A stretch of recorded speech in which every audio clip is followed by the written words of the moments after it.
ನ್ಯಾಯಾಲಯದಲ್ಲಿದೆ, work ಮಾಡ್ತಾ ಇದ್ದಾರೆ. ನಮ್ಮ police department, Karnataka police department ತುಂಬಾ ಚೆನ್ನಾಗಿದೆ. ಡೆಫಿನೆಟಾಗಿ ನ್ಯಾಯ ಸಿಗುತ್ತೆ ಅನ್ನೋಂಥ ನಂಬಿಕೆ ಎಲ್ಲ ದರ್ಶನ್ ಅವರ ಅಭಿಮಾನಿಗಳಿಗಿದೆ. ತಪ್ಪು ಮಾಡಿಲ್ಲ ಅಂದರೆ ಖಂಡಿತವಾಗ್ಲೂ ಅವ್ರು ಹೊರಗೆ ಬಂದೇ ಬರ್ತಾರೆ, ಬರಬೇಕು ಅನ್ನೋದೇ ನಮ್ಮೆಲ್ಲರ ಆಸೆ.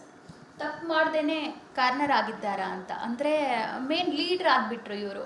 ಯಾರೋ ಒಂದು 10 ಜನ ಎಲ್ಲೋ ಇರೋ ರೇಣುಕಾ ಸ್ವಾಮಿನ ಕರ್ಕೊಂಡ್ಬರ್ತಾರೆ, ಹೊಡಿತಾರೆ. ಅದಾದ ಬಳಿಕ ಅವ್ರು ಹೊಡೆಯುವಾಗಲೇ ಸತ್ರು ಅಂತ ಅಂದ್ಕೊಂಡ್ರು ದರ್ಶನ್ ಅವರೇ ರೀಸನ್ ಆದ್ರಲ್ಲ ಅನ್ನೋದು. ಮೇಡಮ್, ಯಾವಾಗ ಏನಾಗುತ್ತೆ ಅಂದರೆ ಯಾವುದೇ ಒಂದು ಇನ್ಸಿಡೆಂಟ್ ಆಗ್ಬೋದು, ಅದರಲ್ಲಿ ಪ್ರಮುಖವಾಗಿ ಯಾರು ಕಾಣಿಸ್ಕೊಳ್ತಾರೆ ಅಥವಾ ಯಾರು ಇಂಪಾರ್ಟೆಂಟ್ ಪರ್ಸನ್ ಇರ್ತಾರೆ ಅವ್ರ ಮೇಲೇ ಜಾಸ್ತಿ ಬರುವಂಥ ಸಾಧ್ಯತೆಗಳು ಜಾಸ್ತಿ ಇರುತ್ತೆ.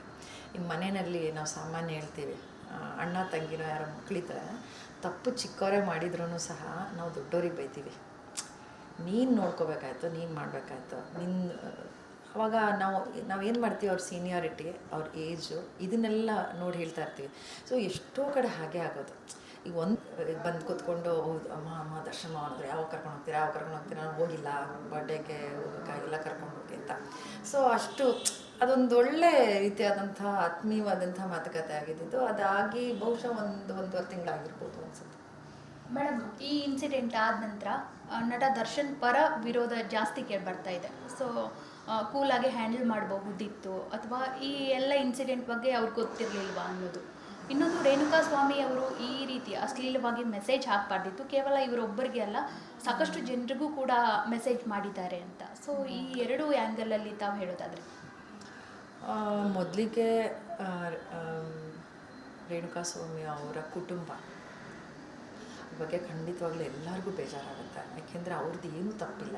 ಇನ್ ಕೇಸ್ ಅವ್ರು ತಪ್ಪು ಮಾಡಿದರೂ ಸಹ ಅದ್ರ ಬಗ್ಗೆ ನನಗೆ ಗೊತ್ತಿಲ್ಲ.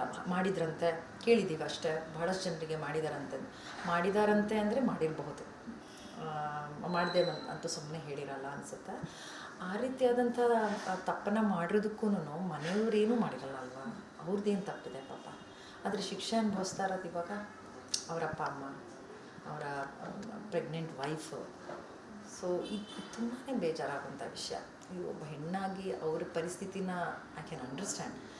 ಸೊ ಅದೇ ರೀತಿಯಲ್ಲಿ ಇವಾಗ ಇನ್ನೊಂದು ಕಡೆಯಿಂದ ತೊಗೊಂಡ್ರೆ ನಮ್ಗೆ ಏನು ನಡೀತಾ ಇದೆ, ಏನು ಆಗಿದೆ, ಏನು ನಡೆದಿರಬಹುದು ಅನ್ನೋದನ್ನು ನಾವು ಅಂತೆಕಂತೆಗಳು ಅಥವಾ ಹಿಂಗಂತೆ ಈ ಥರ ಆಗಿರಬಹುದು, ಈ ಥರ ಆಗಬಾರ್ದಾಗಿತ್ತು, ಹೀಗಾಗಿದ್ದರೆ ಹಾಗಾಗ್ತಿತ್ತು, ಇಷ್ಟೇ ನಾವು ಯೋಚನೆ ಮಾಡ್ತಿದ್ದೀವಿ ಹೊರತು ಏನು ಎಕ್ಸಾಕ್ಟಾಗಿ ಆಗಿದೆ ಅನ್ನೋದನ್ನು ನಂತರದ ದಿನಗಳಲ್ಲೇ ನಮ್ಗೆ ಗೊತ್ತಾಗಬೇಕು.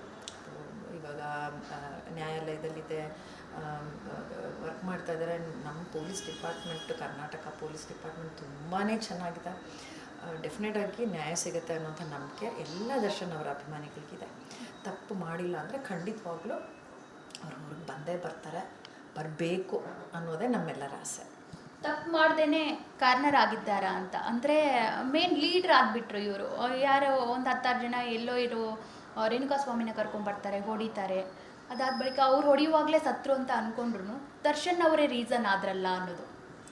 ಮೇಡಮ್, ಯಾವಾಗ ಏನಾಗುತ್ತೆ ಅಂದರೆ ಯಾವುದೇ ಒಂದು ಇನ್ಸಿಡೆಂಟ್ ಆಗ್ಬೋದು, ಅದರಲ್ಲಿ ಪ್ರಮುಖವಾಗಿ ಯಾರು ಕಾಣಿಸ್ಕೊಳ್ತಾರೆ ಅಥವಾ ಯಾರು ಇಂಪಾರ್ಟೆಂಟ್ ಪರ್ಸನ್ ಇರ್ತಾರೆ ಅವ್ರ ಮೇಲೇ ಜಾಸ್ತಿ ಬರುವಂಥ ಸಾಧ್ಯತೆಗಳು ಜಾಸ್ತಿ ಇರುತ್ತೆ. ಈ ಮನೆಯಲ್ಲಿ ನಾವು ಸಾಮಾನ್ಯ ಹೇಳ್ತೀವಿ, ಅಣ್ಣ ತಂಗಿನೋ ಯಾರೋ ಮಕ್ಕಳಿದ್ರೆ ತಪ್ಪು ಚಿಕ್ಕವರೇ ಮಾಡಿದ್ರೂ ಸಹ ನಾವು ದೊಡ್ಡವ್ರಿಗೆ ಬೈತೀವಿ, ನೀನು ನೋಡ್ಕೋಬೇಕಾಯ್ತು, ನೀನು ಮಾಡಬೇಕಾಯ್ತು, ಅವಾಗ ನಾವೇನು ಮಾಡ್ತೀವಿ, ಅವ್ರ ಸೀನಿಯಾರಿಟಿ, ಅವ್ರ ಏಜು ಇದನ್ನೆಲ್ಲ ನೋಡಿ ಹೇಳ್ತಾ ಇರ್ತೀವಿ. ಸೊ ಎಷ್ಟೋ ಕಡೆ ಹಾಗೆ ಆಗೋದು.